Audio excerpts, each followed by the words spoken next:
So let's talk about the dyspraxic brain. What is the dyspraxic brain? Or do we mean the dyspraxia brain? Okay, maybe this is a better question. Does society understand the dyspraxic brain or the dyspraxia brain? Okay. Let's go to whiteboard animation for the rest of this intro. Now, dyspraxia is a neurological condition. But wait a minute. What does neurological mean? That's an important question. Well, dyspraxia is a neurological condition because it involves the brain's inability to plan and coordinate physical movements effectively. In more practical terms, gross motor skills is something that affects dyspraxia, and gross motor skills involves the brain. So as we can see, there's like this correlation, I think that's the right word, between the brain and dyspraxia. And that means, in some sense, maybe some would say figuratively or literally, the brain and dyspraxia, they have a relationship. So let's go to some B-roll to discuss this further. Now, I have a lot of questions, just like Socrates, Socratic questions, always asking questions. One of them is, how is the dyspraxia brain different? How is it different? How is it different to the normal brain? And what is a normal brain? Is there something we can constitute as a normal brain? And how do we enable the dyspraxia brain or the dyspraxic brain to function in the most effective way? Hopefully, some of these questions we can answer, or at the very least, we can try and explore to get some greater understanding. Also, let's have a disclaimer. I think a disclaimer is important. This is not, I repeat, this is not medical advice. But as someone who has dyspraxia, I do have some valuable insights to share. And ultimately, you or the person or people that are viewing this content can decide and make that decision on whether these insights are valuable and worthy. Now, as someone who is neurodivergent, I felt this was a worthy journey to take. But remember, all paths may be a journey, but not all journeys are worthy. So let's analyze this train of thought accordingly. What is the dyspraxia brain? What is the dyspraxia brain? Are we using figurative language? Are we using figurative language when we talk about the dyspraxia brain? Now, quick deflection. Let me give you an example of figurative language. He was graceful like a gazelle. He's as tall as a skyscraper. Her smile is the sunshine. He swam through the ocean like a shark. I'm pretty sure you get the picture. But let's return to trying to define the dyspraxia brain. Okay, so let's preface this. Let's preface this whole thing with a disclaimer. I'm not a scientist.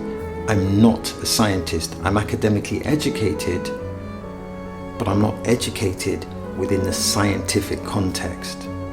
Now, someone with a dyspraxia brain may struggle with processing and executing coordinated movements. In simple terms, this affects difficulties in fine motor skills, and there is a relationship between fine motor skills, gross motor skills, and the brain. And you may be asking a very reasonable question: what is fine motor skills? What is gross motor skills? To put it in simple terms, fine motor skills are things that affect the hands and fingers, and gross motor skills is referring to the full body. So let's try and paint a picture with regards to fine motor skills. So if you have issues with fine motor skills, this can affect a variety of things, such as playing sports, writing, using a knife and fork, riding a bike, buttoning clothes, like buttoning a shirt, tying shoelaces, typing on a laptop, typing on a computer, typing on an iPad, typing on a tablet, etc. Sewing, cleaning the house, gardening, playing guitar, playing the violin, and driving using the wheel. All of these activities will involve fine motor skills. Now, we will come back to defining the dyspraxia brain. We will come back to defining this. But I think it's important to ask questions that can also reveal the positive elements of the dyspraxia brain. So let's enter that dimension. So can the dyspraxic brain be more creative? Can it be more creative? Now there's a few important things to discuss here. So why? Why would we ask this question? What is creativity? And is this premise true or untrue? Because I really do feel there is a condition to this question. So what is that condition? I was going to say statement, but it's not a statement, it's a question. And that condition is that the dyspraxia brain can have hidden strengths, meaning there is a context where the dyspraxia brain may be stronger. And then the obvious question then is, what do we mean by strength? Well, in this context, we're defining that strength. That strength may be creativity, or what some may call innovation. And clearly there is a relationship between creativity and innovation. And of course, there is an element of subjectivity to this argument. But let's try and articulate this, and let's try and think about this in a straightforward manner. So hear me out. So neurotypical people are different. Neurodiverse people are different. Neurodivergent people are different. And people with dyspraxia are different. And I think we can agree just within that statement that there are lots of layers of difference. Now, people with dyspraxia may, emphasis on may, be more creative because they have unique neurological wiring. So this unique neurological wiring is important, and the argument is that this unique neurological wiring can lead to problem solving and unconventional thinking. This is why people with dyspraxia could or may excel in art. And we can argue there are three elements to this equation, and those three elements are the following, and I use the word elements in a figurative way: unconventional thinking, visual spatial skills, and emotional expression. To put very simply, creative people typically have unconventional thinking, and people with dyspraxia have a tendency to have unconventional thinking because of this neurological wiring. And because of this premise, people with dyspraxia may have a tendency to be more creative. I think at the very least, this is an interesting idea that could be explored further. Okay, medical disclaimer, another medical disclaimer. Just to reiterate, I'm not a scientist, I'm just using information and logic. So please bear that in mind. So there are three parts of the brain. There are three parts of the brain that are affected by dyspraxia. So this will be the cerebellum, the parietal lobe, and the frontal lobes. Or the frontal lobe, because that's not plural. Apologies if there's been any mispronunciation. So let's give a bit of context. And when we talk about the cerebellum, now the cerebellum is like the lower back part of the brain. From the diagrams I have seen, it's like it's next to the optical lobe and next to the brainstem. Now dyspraxia affects the cerebellum because this plays the part of the brain that plays a major role in motor control and coordination. And as we know, there is a clear relationship between coordination and dyspraxia. Think back to the fine motor skills and the gross motor skills. And then we have the parietal lobe. And in simple terms, part of the function of the parietal lobe is knowing left from right.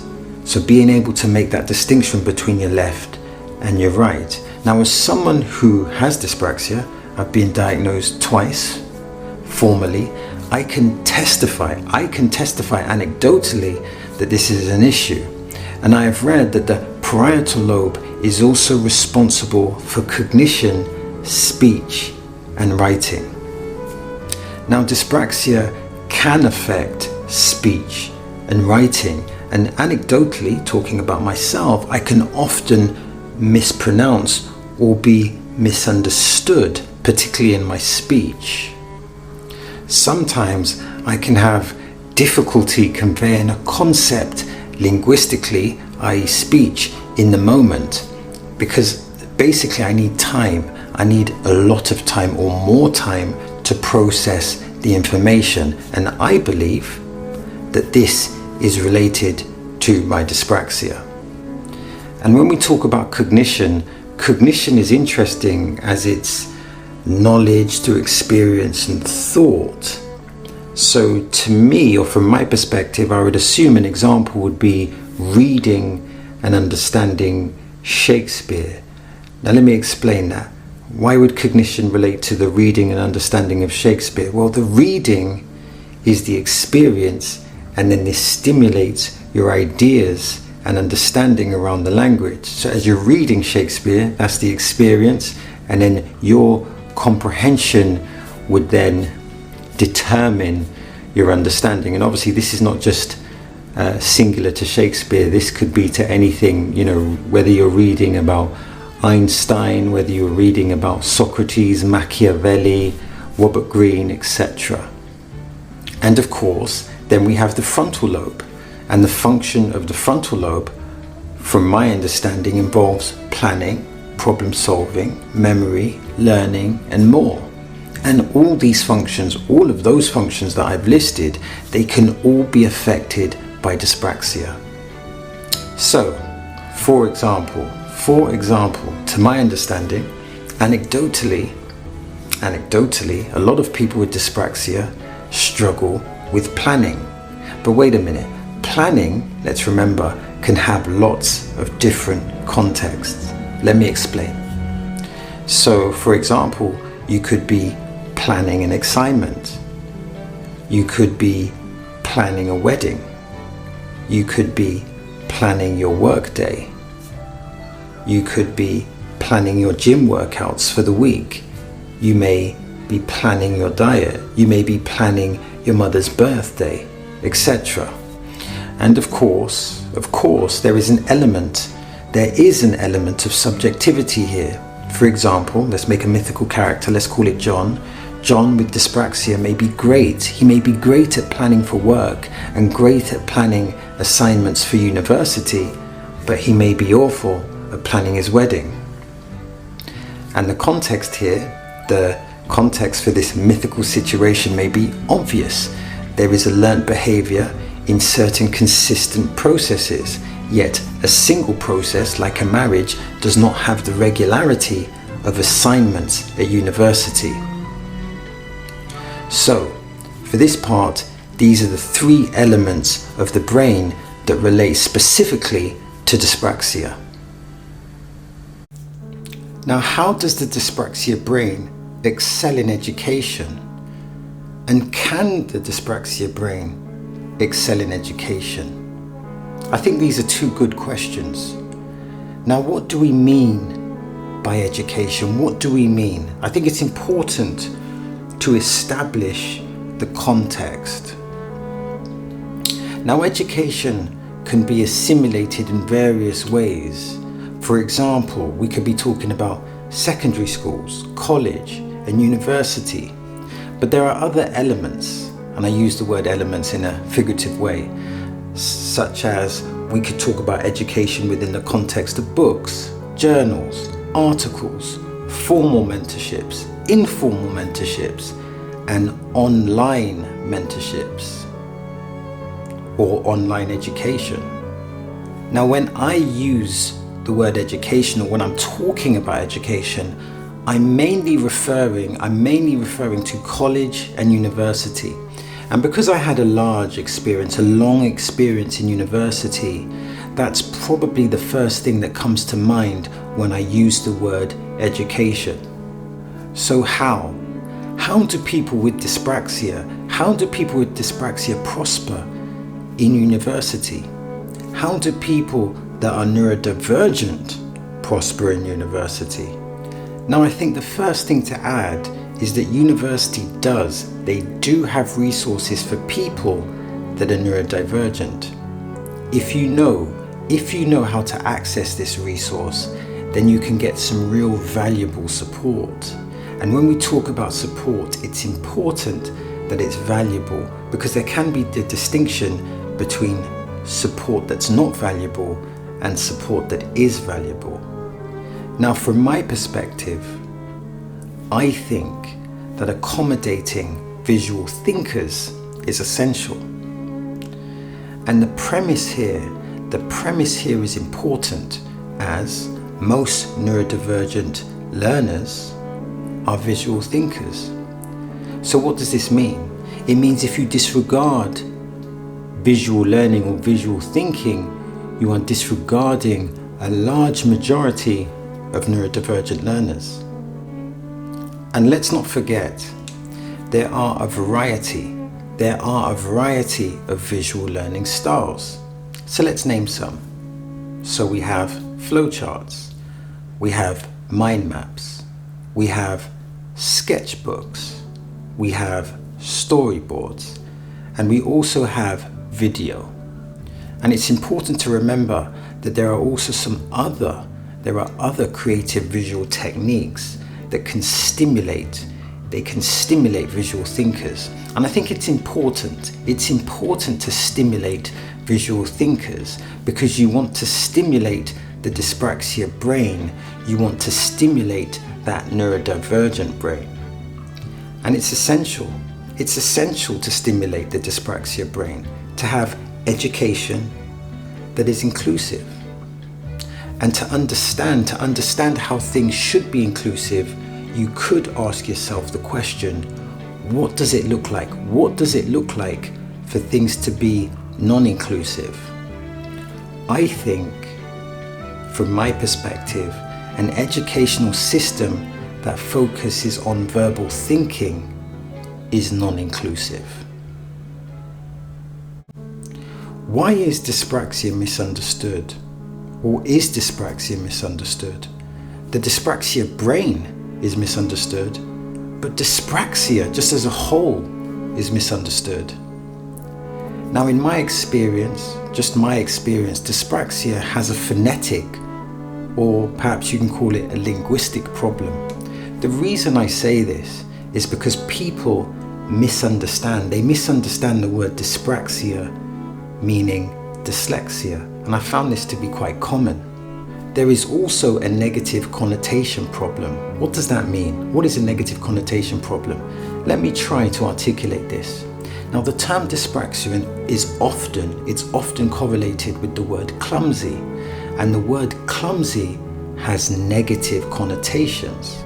If we accept this notion that the word clumsy has negative connotations, there is then this perceived connection between dyspraxia and clumsy, and that means the connotation of dyspraxia becomes negative.